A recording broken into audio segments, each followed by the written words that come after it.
Hello, నేను మీ CS రావు. 4 స్థానాల్లో Janasena Telugu Desam party అభ్యర్థులను ప్రకటించింది. దీనితో ఆ రెండు పార్టీలకి తలనొప్పిగా మారింది. అసలు ఆ రెండు పార్టీల మధ్య పొత్తు ఉంటుందా లేదా అనే స్థాయికి ఆ 4 నియోజకవర్గాల్లో ప్రకటన తీసుకొచ్చింది ఇప్పుడు. సో ఆ రెండు పార్టీలు రాబోయేటువంటి రోజుల్లో మిగిలినటువంటి అభ్యర్థులను ప్రకటిస్తే ఏ స్థాయిలో వాళ్ళిద్దరి మధ్య అంతర్యుద్ధం ఉండేటువంటి అవకాశం ఉంది అనే దాని మీద ఇప్పుడు చర్చ జరుగుతుంది. అయితే 4 స్థానాలు ఏంటి, ఎందుకు ప్రకటించారు, వాళ్ళు ఒక అవగాహనతో ప్రకటించారా లేదంటే అవగాహన లేకుండా ప్రకటించారా అనే ప్రశ్న వేసుకుంటే పూర్తిగా చంద్రబాబు నాయుడుకి అలాగే పవన్ కళ్యాణ్కి అవగాహన ఉండే ఈ 4 స్థానాల్లో ప్రకటించారు అనేది ఇప్పుడు ఆ రెండు పార్టీల్లో హై లెవెల్లో వినిపిస్తున్నటువంటి మాట. అయితే ఎందుకు ప్రకటించాల్సి వచ్చింది ఆ రెండు స్థానాలు? ఆ రెండు స్థానాల్లో రాజం అలాగే రాజనగరం రెండింటిలో జనసేన ప్రకటించేసుకుంది. మండపేట, అరకులో తెలుగుదేశం పార్టీ ప్రకటించేసుకుంది. అయితే ఈ విషయంలో ముందుగానే ఒక క్లారిటీ ఉండి ప్రకటించాయని చెప్పి ఆ రెండు పార్టీలు భావిస్తుంటే, ప్రత్యర్థులు మాత్రం ఈ 4 స్థానాల్లో ప్రకటనతోటి ఎవరికి వాళ్ళే ప్రకటించేశారు, వాళ్ళ మధ్య సమన్వయం లేదు, రాబోయేటువంటి రోజుల్లో పొత్తు ఉండేటువంటి అవకాశం లేదు అనేటువంటి ప్రచారాన్ని అయితే పెద్ద ఎత్తున చేస్తూ ఉన్నటువంటి క్రమంలో సైంటిఫిక్గా అసలు వాళ్ళు ఆ ప్రకటన ఎందుకు చేశారనేది మనం విశ్లేషణ చేసుకునేటువంటి ప్రయత్నం చేద్దాం. 2019 అసెంబ్లీ ఎన్నికల్లో ఆ స్థానాలకు వచ్చినటువంటి ఓట్లు ఏంటి, అరకు తీసుకుంటే కనుక ఏ పార్టీకి ఎన్ని ఓట్లు వచ్చాయి, ఎంత శాతం వచ్చాయని మనం తీసుకున్నాం. ఆ ఎన్నికల్లో వైఎస్ఆర్ కాంగ్రెస్ పార్టీ తరఫు నుంచి చెట్టి పోటీ చేశారు. ఓట్లు 53,101 వచ్చాయి. పర్సంటేజ్కి వచ్చేటప్పటికి 33.7 వచ్చింది. ఇక ఇండిపెండెంట్గా దున్ను దొరబాబు పోటీలో ఉన్నారు. ఓట్లు వచ్చేసి 27,660. ఓట్ల శాతం వచ్చేసి 17.55. సో టీడీపీకి వచ్చేసి కిడారి శ్రవణ్ కుమార్, ఇతనికి వచ్చినటువంటి ఓట్లు 19,929. ఓట్ల శాతం వచ్చేసి 12.65. ఇక్కడ తెలుగుదేశం పార్టీ అంటే ఇక్కడ జనసేన లేదు, జనసేనకు సంబంధించిన అభ్యర్థి యొక్క ప్రమేయం కూడా లేదు. లాస్ట్ ఎలక్షన్లో ఇక్కడ పోటీ చేసింది TDP, independent, YSR Congress party. TDP నుంచి పోటీ చేసినటువంటి కిడారి శ్రవణ్ కుమార్కి ఇండిపెండెంట్ కన్నా తక్కువ వచ్చింది. సో కాబట్టి ఇక్కడ ఈక్వేషన్ కనుక తీసుకుంటే మనం ఇండిపెండెంట్ కన్నా తక్కువ వచ్చినాయి కాబట్టి ఈసారి కిడారి శ్రవణ్ కుమార్కి ఇవ్వడానికి లేదు. వాస్తవంగా ఇక్కడ కిడారి బ్రాండ్ ఉంది, కానీ బ్రాండ్ ఉన్నప్పటికీ కూడా అక్కడ తెలుగుదేశం పార్టీ కీలక నిర్ణయం తీసుకుంది. ఇండిపెండెంట్గా అక్కడ దొన్ను దొరబాబు లాస్ట్ ఎలక్షన్లో 17.55% ఓట్లు సాధించారు కాబట్టి తెలుగుదేశం పార్టీకి ఫిక్స్డ్గా ఉన్నటువంటి ఓట్ బ్యాంకు 12.65. సో ఈ 12.65 ప్లస్ ఇండిపెండెంట్గా దొరబాబు పోటీ చేసిన 17.55 ఈ రెండు కలపడంతో పాటు ఇంకా ఇండిపెండెంట్ మూడో అభ్యర్థి ఉండరు కాబట్టి ఖచ్చితంగా తెలుగుదేశం పార్టీ గెలుస్తుందని చెప్పి ఈ దొన్ను ధర తెలుగుదేశం పార్టీలోకి వచ్చారు. అందుకే తెలుగుదేశం పార్టీకి అభ్యర్థిత్వాన్ని ఈసారి ప్రకటించడం జరిగింది. సో దీని మీద కిడారి శ్రవణ్ కుమార్ కొంత అసంతృప్తిగా ఉన్నారు. అయినప్పటికీ కూడా తెలుగుదేశం పార్టీ ఒక కీలకమైన నిర్ణయం తీసుకుని అరకులో అభ్యర్థిని ప్రకటించడం జరిగింది. ఈ అభ్యర్థి విషయంలో ఎలాంటి అభ్యంతరం జనసేన పార్టీకి లేదు. ఇక మండపేట తీసుకుంటే కనుక లాస్ట్ ఎలక్షన్లో 2019 ఎలక్షన్లో వైఎస్ఆర్ కాంగ్రెస్ పార్టీ నుంచి పిల్లి సుభాష్ చంద్రబోస్ పోటీ చేశారు. ఓట్లు వచ్చేసి 67,429 వచ్చాయి. పర్సంటేజ్ వచ్చేసి 36.17 వచ్చాయి. ఇక టీడీపీకి వేగుళ్ళ జోగేశ్వరరావు ఇచ్చారు, పోటీ చేశారు. టీడీపీ తరఫు నుంచి ఓట్లు 78,029. ఓట్ల శాతం వచ్చేసి 41.85. జనసేన అక్కడ పోటీ చేసింది వి లీలాకృష్ణ, ఓట్లు వచ్చేసి 35,173. ఓట్ల శాతం వచ్చేసి 18.87.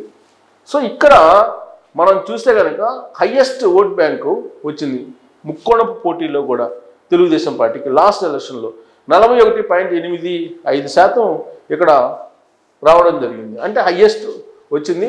సో అక్కడ వేగుళ్ళ జోగేశ్వరరావు వరుసగా 3 సార్లు గెలిచారు. అక్కడ తనకంటూ ప్రత్యేకమైనటువంటి ఫాలోయింగ్ కూడా అక్కడ ఉంది.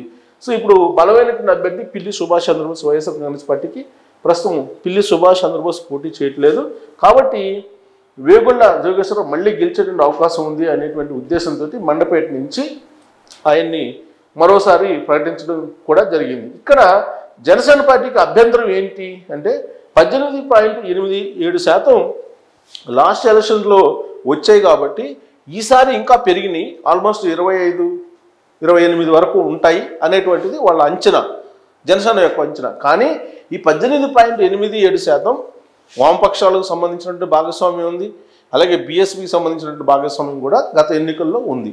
జనసేన కూటమి, జనసేన కాదు లాస్ట్ ఎలక్షన్లో పోటీ చేసింది.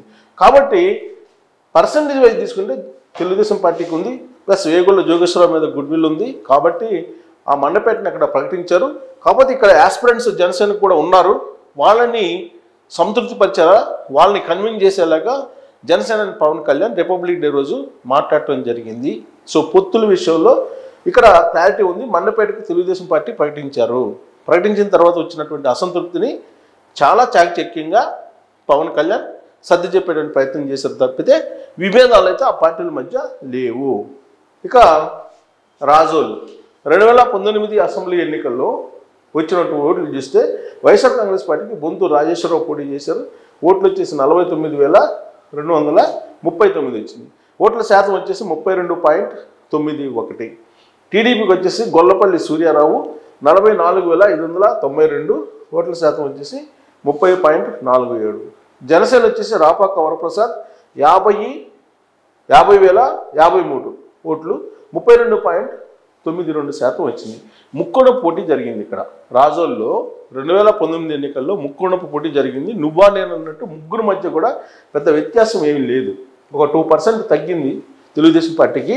బట్ అంత పోటీ ఉన్నప్పటికీ కూడా వైఎస్ఆర్ కాంగ్రెస్ పార్టీ అలాగే జనసేన పార్టీ నువ్వా నేను అన్నట్టు వచ్చింది. కేవలం స్వల్ప మెజార్టీతో మాత్రమే ఇక్కడ జనసేన అభ్యర్థి గెలవడం జరిగింది. అక్కడ రాపాక వరప్రసాద్ గెలవడం జరిగింది. సో ఆయన వైఎస్ఆర్ కాంగ్రెస్ పార్టీకి వెళ్ళారు. ఇప్పుడు అయితే ఇక్కడ రాపాక వరప్రసాద్ వైఎస్ఆర్ కాంగ్రెస్ పార్టీకి వెళ్ళారు కాబట్టి మళ్ళీ ఆయన వైఎస్ఆర్ కాంగ్రెస్ పార్టీకి వచ్చేటువంటి అవకాశం ఉంది అని చెప్పి అనుకుంటున్నారు. బట్ ఆయన వచ్చినా ఆయన రాకపోయినా వేరే అభ్యర్థిని పెట్టినా గత ఎన్నికల్లో స్టాండర్డ్ ఓట్ బ్యాంక్ ఉంది కాబట్టి జనసేనకి, సో ఈసారి ఎన్నికల్లో ఖచ్చితంగా అక్కడ జనసేన గెలిచేటువంటి అవకాశం ఉంది. తెలుగుదేశం పార్టీ ఓట్ బ్యాంక్ కూడా కలిస్తే 62% ఉంది. సో కాబట్టి తిరుగు లేకుండా గెలిచేటువంటి అవకాశం ఉంది జనసేన. అందుకే జనసేనకి తెలుగుదేశం పార్టీ ఒక రకంగా త్యాగం చేసిందని చెప్పుకోవచ్చు. ఎందుకంటే 30.47% లాస్ట్ ఎలక్షన్లో వచ్చిందంటే బహుశా లాస్ట్ ఎలక్షన్లో వచ్చినటువంటి ఓట్ బ్యాంకు చాలా తక్కువ ఓట్ బ్యాంకు తెలుగుదేశం పార్టీకి. కానీ అయినప్పటికీ కూడా జనసేన కోసం ఇక్కడ ఆ సీటును త్యాగం చేసింది. సో ఆ విషయాన్ని పవన్ కళ్యాణ్ చెప్తూ ఉన్నారు జనసేన క్యాడర్కి కూడా. సో కాబట్టి ఇక్కడ డిస్ప్యూట్ లేదు, ఎందుకంటే ముందుగా చంద్రబాబు నాయుడికి పవన్ కళ్యాణ్కి అవగాహన ఉంది కాబట్టి రాజోల్ని జనసేన ప్రకటించేసింది. ఇక 2019 అసెంబ్లీ ఎన్నికల్లో వచ్చినటువంటి ఓట్లు కనుక తీసుకుంటే రాజానగరం కంటే ముందు రాజోళ్ళు ఇంకో పాయింట్ చెప్పారు. గొల్లపల్లి సూర్యారావు ఈసారి ఆయనకి అభ్యర్థితో ఉండేటువంటి అవకాశం ఉంది.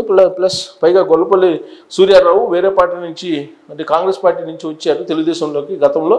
సో ఈసారి అవకాశం లేదు. ఇక రాజానగరం నుంచి వైఎస్ఆర్ కాంగ్రెస్ పార్టీ లాస్ట్ ఎలక్షన్లో వచ్చింది జక్కంపూడి రాజా, బలమైనటువంటి అభ్యర్థి. అక్కడ వైఎస్ఆర్ కాంగ్రెస్ పార్టీకి ఓట్లు 90,680 వచ్చినాయి, 51.29 వచ్చినాయి అక్కడ రాజానగరంలో. టీడీపీకి వచ్చేసి పెందుర్తి వెంకటేష్ ఉన్నారు, ఓట్లు వచ్చేసి 58,908 వచ్చినాయి, ఓట్ల శాతం 33.32 వచ్చినాయి.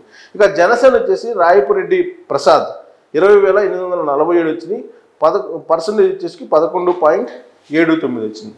ఇక్కడ ఈ రెండు కలుపుకున్నప్పటికి కూడా ఈసారి 41, 44, 45 సుమారుగా వేసుకోవచ్చు. అయినప్పటికీ కూడా వైఎస్ఆర్ కాంగ్రెస్ పార్టీ కంటే తక్కువ ఉన్నాయి. సో అప్పుడు ముక్కోణ పోటీ జరిగింది. ముక్కోణ పోటీలో భారీగానే ఓట్లు జక్కంపూడి రాజాకి వచ్చాయి. కానీ ఈసారి అక్కడ జనసేన యొక్క ఓట్ బ్యాంక్ పెరిగింది రాజానగరంలో. తెలుగుదేశం పార్టీ పెందుర్తి వెంకటేష్ పెద్దగా యాక్టివ్గా లేరు అనేటువంటి ఉద్దేశం అక్కడ ఉంది. అందుకే రాజానగరాన్ని జనసేన పార్టీ తీసుకుంది. ఇది అవగాహన ఉండే పవన్ కళ్యాణ్ ప్రకటించారు. ఇక్కడ తెలుగుదేశం పార్టీ కావాలని పట్టుబట్టేటువంటి పరిస్థితి కూడా లేదు. కొంత పెందుర్తి వెంకటేష్ కొంత ఈసారి జనసేన ఆ సీట్ని తీసుకుంది. పవన్ కళ్యాణ్ ఇప్పుడు రాజానగరం రాజోలు రెండు ప్రకటించారు. కానీ రాజానగరానికి రాజోలకి అభ్యర్థులను ప్రకటించలేదు, కేవలం జనసేన పోటీ చేస్తుంది అనేటువంటి విషయాన్ని మాత్రమే ఆయన అనౌన్స్ చేయడం జరిగింది. సో కాబట్టి ఓట్ల షేరింగ్ అక్కడ ఉన్నటువంటి పరిస్థితులను కనుక తీసుకుంటే ఒక అవగాహనతోటే జనసేన పార్టీ అలాగే తెలుగుదేశం పార్టీ ముందుకు వెళ్తున్నాయని చెప్పి మనం విశ్లేషణ చేసుకోవచ్చు. అందుకే ఈ 4 స్థానాలు ప్రకటించిన తర్వాత ఆ రెండు పార్టీల మధ్య ఏదో జరుగుతూ ఉంది, ఏదో అవుతూ ఉంది, పొత్తు విచ్ఛిన్నం అయిపోయింది అనేటువంటి భావన ఉన్నటువంటి వాళ్ళకు ఒక క్లారిటీ ఇచ్చేటువంటి ప్రయత్నం లాస్ట్ ఎలక్షన్లో ఆ రెండు పార్టీలకు వచ్చేటువంటి ఓట్ల షేరు ఇప్పుడున్నటువంటి పరిస్థితుల్లో ఎందుకు జనసేన రాజానగరం తీసుకుంది, మండపేట అరకు తీసుకుంది అనే దానికి ఒక విశ్లేషణ చేసేటువంటి ప్రయత్నం చేశాను. సో ఈ విషయంలో ఆ రెండు పార్టీలకి ఎలాంటి విభేదాలు లేవు అని చెప్పేసి మనం చెప్పుకోవచ్చు ఓట్ల షేరింగ్ లాస్ట్ ఎలక్షన్లో. అలాగే అభ్యర్థుల విషయాన్ని కనుక మనం పరిశీలించి అధ్యయనం చేస్తే అటు జనసేనకి ఇటు తెలుగుదేశం పార్టీకి అభ్యంతరం లేనటువంటి స్థానాలే అవి. అందుకే ఆ రెండు పార్టీలు ప్రకటించాయి. దీంట్లో పొత్తు ధర్మం లేదు పైకి వినిపిస్తున్నట్టు, లేదా పొత్తు ధర్మాన్ని పాటించకుండా ప్రకటించినట్టు లేదు. కేవలం అక్కడ లోకల్గా ఉండేటువంటి లీడర్ల అసంతృప్తిని సద్దుమణిచేటువంటి ప్రయత్నం మాత్రమే జనసేనాని పవన్ కళ్యాణ్ చేశారని చెప్పి మనం భావించవచ్చు. Thank you very much.